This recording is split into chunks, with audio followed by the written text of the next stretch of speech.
Supreme court of Pakistan نے وکیل عزیز بنڈاری جو بانی P T I Imran Khan کے وکیل ہیں ان کی سپریم کورٹ کے سامنے پیشی پر کہا ہے، اور یہ جسٹس نعیم افغان نے کہا ہے کہ بانی پی ٹی آئی کو آئندہ پیشی تک الشفا ہاسپٹل I-8 منتقل کریں، اور انہوں نے ان کے حوالے سے اور امن و امان کے حوالے سے بعض انسٹرکشن بھی دی ہیں۔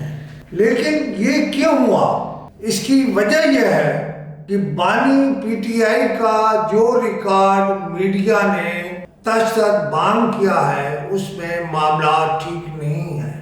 اگرچہ حکومت تو کہہ رہی ہے سب ٹھیک ہے، لیکن سپریم کورٹ نے سب کچھ مانگ لیا ہے، اور سپریم کورٹ میں عمران خان کی بہن عظمیٰ خان بھی موجود تھی، اور اب شاید انہیں یہ اجازت بھی دے دی گئی ہے کہ عظمیٰ خان اپنے بھائی کے پاس رہیں۔ ابھی مکمل تفصیلات سامنے نہیں آئی، لیکن کسی قیدی کو اس کے اپنے خرچ پر یہ یاد رکھیں، ہسپتال منتقل کرنا کوئی احسان نہیں ہے، کوئی احسان نہیں ہے۔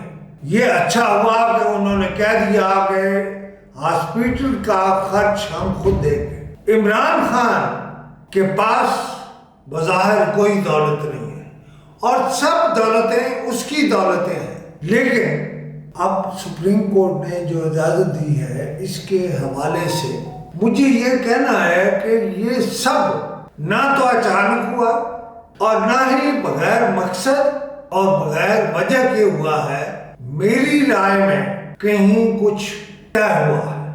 کیا طے ہوا مجھے کچھ معلوم نہیں، لیکن ایک بات مجھے معلوم ہے کہ عمران خان کا یہ جو ہاسپٹل منتقل کیا جانا ہے اس میں شاید ملک کے تمام ادارے، تمام سیاستدان، حکومت اور اپوزیشن کے درمیان بھی عرصے سے مذاکرات جاری تھے۔ میں آپ کو بہت دیر آپ کے آرام میں یا آپ کے سماعت میں مخل نہیں ہونا چاہتا، میں صرف آپ کو بتا دوں کہ یہ وہ کام ہے جو اب شروع ہوا ہے۔ اب پی ٹی آئی کے چیئرمین شاید زمان پاک یا بنی گالا منتقل ہو جائیں، اور باتیں کریں گے لیکن وہ الگ بھی لاگ میں۔ میرا نمبر ہے 0333 511 7769۔ خدا حافظ۔